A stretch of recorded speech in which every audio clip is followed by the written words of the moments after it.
Okay, good morning, everybody. Hope everybody's well. Happy Thursday for those that are here live.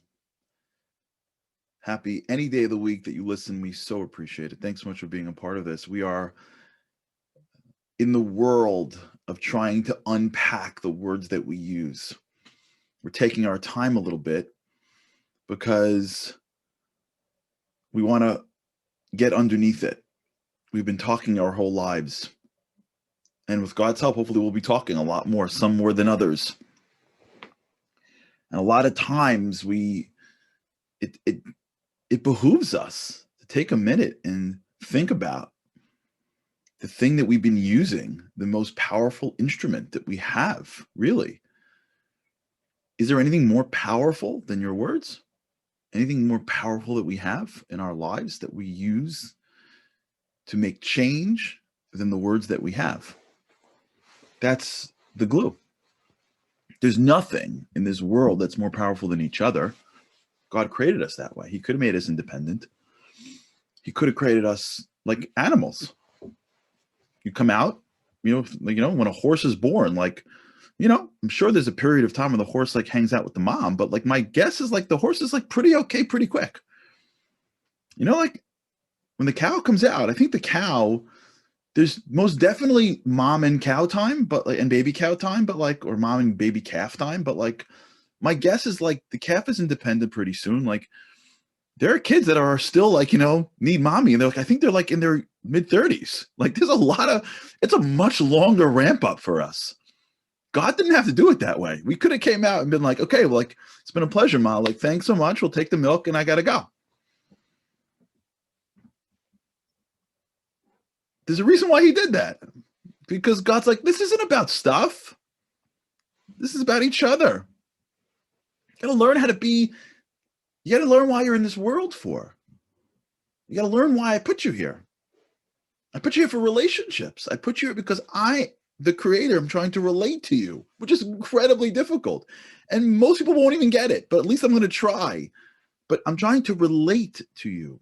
And so I got to build a world where everything is just a metaphor for a relationship. The relationship between people is what creates new life. The relationship of people is why we're all born so deficient. I was having this conversation the other day with somebody. He's in venture capital, which means that he invests in companies. So we were talking. I spend a little time in companies as well. So we're having a conversation about CEOs, and I share with him an insight that I don't know if it was right or not, but he seemed to agree. It dawned on me in life that if you want to know if a leader is really good, what do you use to tell if you're staring at somebody who's the head of a company, head of an organization, and they're really good? So I always thought it was brilliance and charisma and analytical ability and knowledge of industry. And lately, I started to think otherwise. So I asked him, this guy, I don't know how much money he spent in companies. He bets on CEOs. And I said, I think I know what it is. So he says, tell me. He said, the best CEOs in the world are the ones that are the most aware of how deficient they are. Great CEOs go, I can't do almost anything. I can do this thing really well, but outside that, I'm mediocre. Let me hire people, and together we can make a change. When leaders no, I got this. I can do that. Well, yeah, and I can do that. Yeah, and I can do that. I'll do that. You're nah, this isn't going to go. The best leaders, in my opinion, he agreed with me. Do you agree with me is the question? My opinion, the best leaders are the ones that know how deficient they are. They're literally aware. And maybe, and I don't know if this is true, maybe, if you look at the greatest leader of all time, who was completely not deficient, the first thing God says to Moses is go down and lead the Jewish people. The first thing he says back to God is, what does Moses say to God first? I'm deficient. God's like, nah, I'm the guy. I'm the guy. Like God's like, hello, like you tell it, right? I can do stuff. I created the place. Moses is like, nah, I'm not the guy. I'm deficient. And God's like, really? You think that you're not perfect?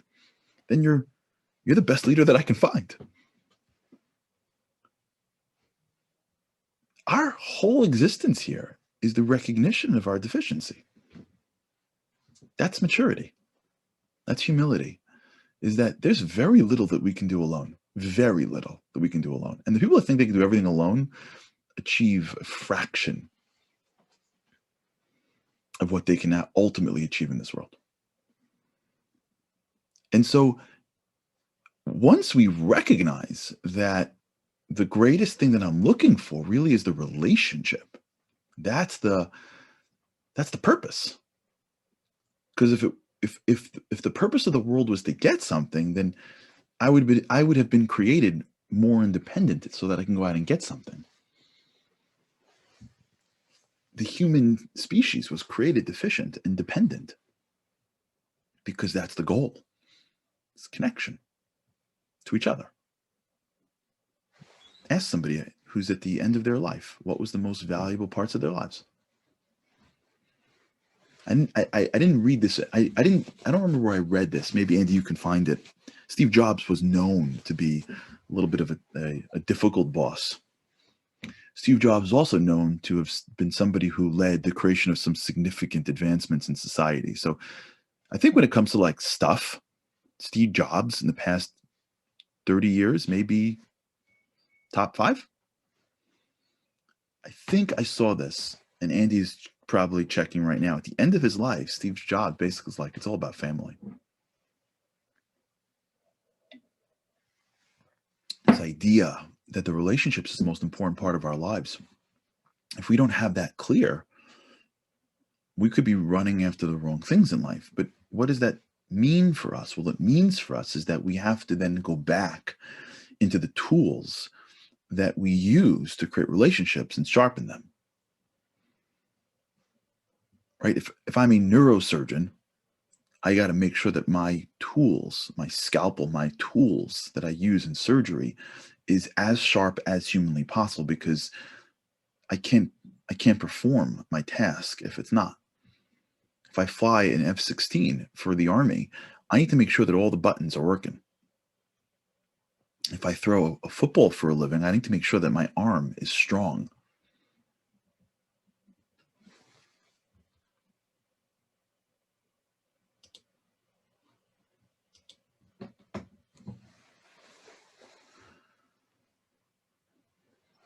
If my job in this world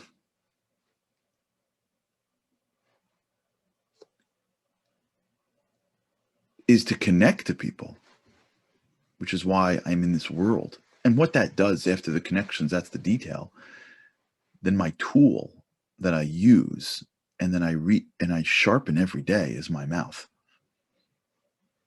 My mouth is the scalpel that I use every day in which to advance my purpose in this world.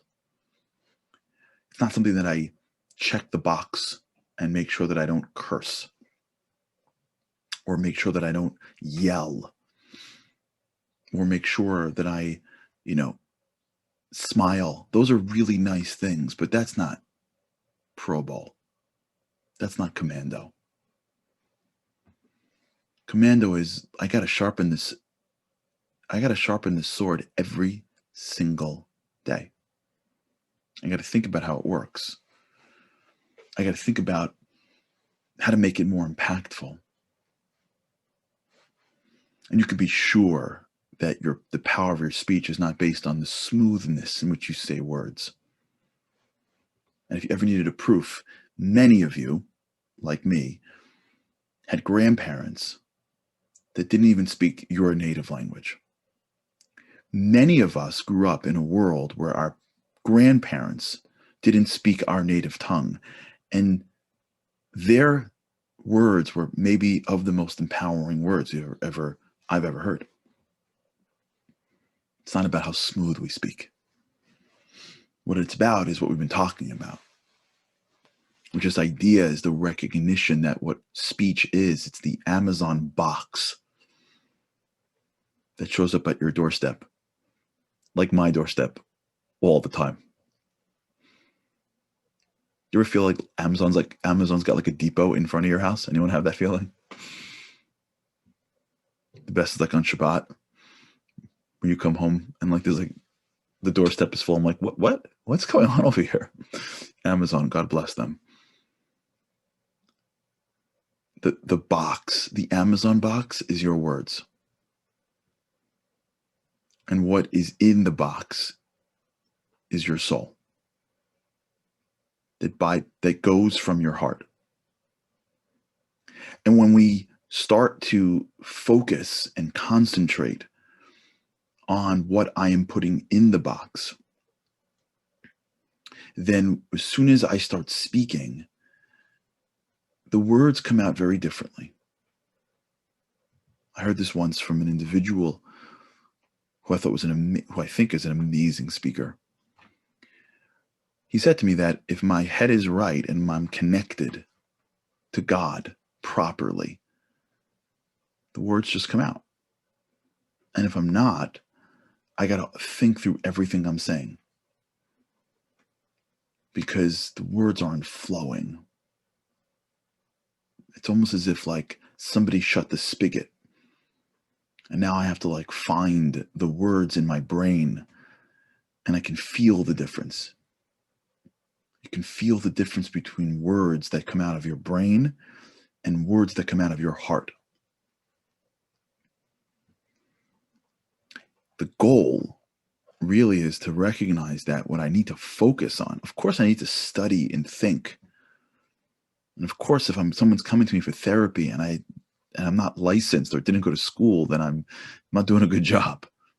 Of course, the brain has to be right.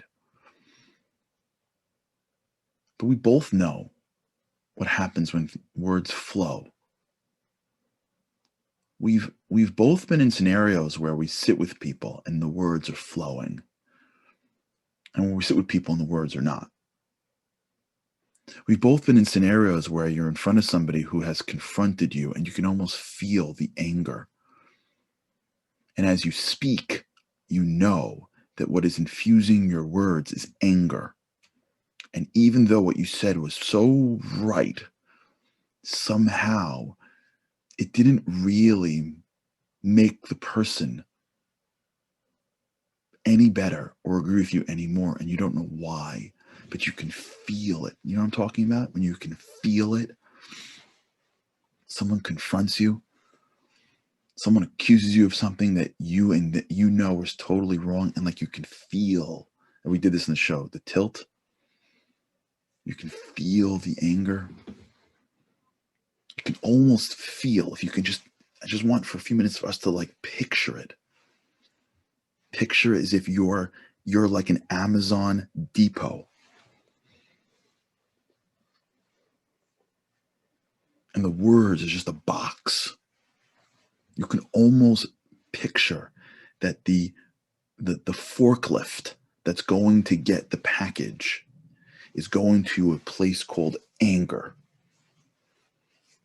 and is pulling up anger right up and packaging anger in words and sending it out. And the person opens the box and sees anger. They don't even look at what the outside is.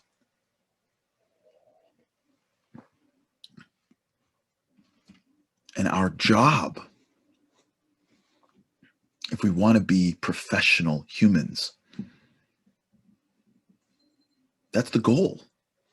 That's why we do this every day, because stuff's hard. Stuff's hard, and it's worthy of our time, and it's worthy of our attention. The mouth is that's the distinguishing aspect between man and animal. It's intelligent speech.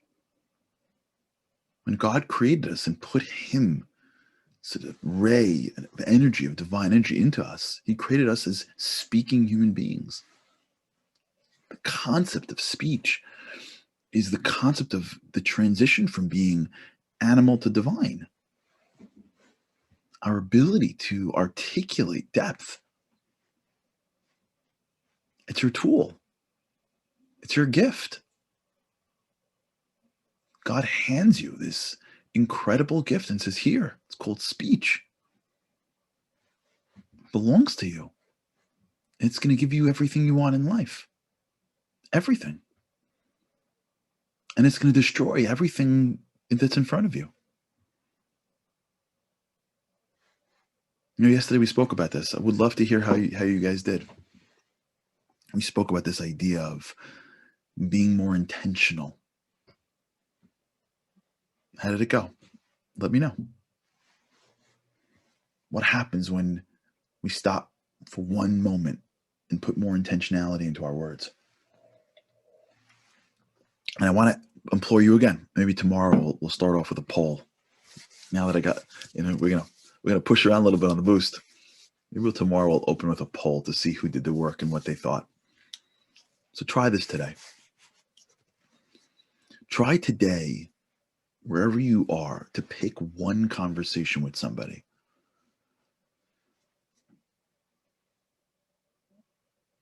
And as you're talking or before you're speaking, just be aware. Picture this in your mind. Picture your mind pulling from something inside you as it generates the energy to speak. And try to figure out, and this is hard, but we can do this together. And we'll figure this out. That's what we do with God's help. We're going to figure this. We're going to try together. Pick somebody you're speaking with and see if you can, not while you're, I guess while you're talking, it's going to get a little weird, right? Because they're talking back to you, but you're like in wherever, but maybe beforehand, maybe before you speak, try to see where it's coming from in your mind. Anger? Is it condescending? Are you patronizing? Are you frustrated? Is it passive aggressiveness? Is it coming from a place of empathy, love, care? You want so badly for them to be empowered. Where is it coming from before it hits your mouth? And if you haven't yet done this, as you start to practice this, you're going to become very aware of what's taking place before you speak. It's almost as if you're going to start to learn whether your speech is being infused with the right energy or the wrong energy. Whether your speech is destroying somebody or it's building somebody, even if your words are basically the same. Really? Really? You look amazing. You look amazing. Even in the, now that's obvious nuance, but even in the subtle nuance. And the more we work at this together and we start to take things that we may not have even realized before and bring them out into light, the more we practice and practice, we start swinging. This is why we do this. This is why we're together. Just start practicing using this tool. And if we practice it enough, we can get good at this. And if we get good at this, we're going to be, I believe, able to do a lot more for why we are on this earth. All right, think about this today. I'd love to, we're going to start, I'm going to open tomorrow with a poll to see how people did it. See today if you can pick one conversation, and before the conversation, start to see where it's coming and just see if you can recognize whether or not in this conversation you're about to have, like almost picture in your head like a continuum, like destroying, anger, whatever, or totally empowering. Let's just make these disempowering or empowering on two sides of the spectrum. See if you can like figure out like where your where the needle goes before your words come out. All right. Have an incredible day. Let's do this together. With God's help, I cannot wait to speak to you again tomorrow. Have an awesome day.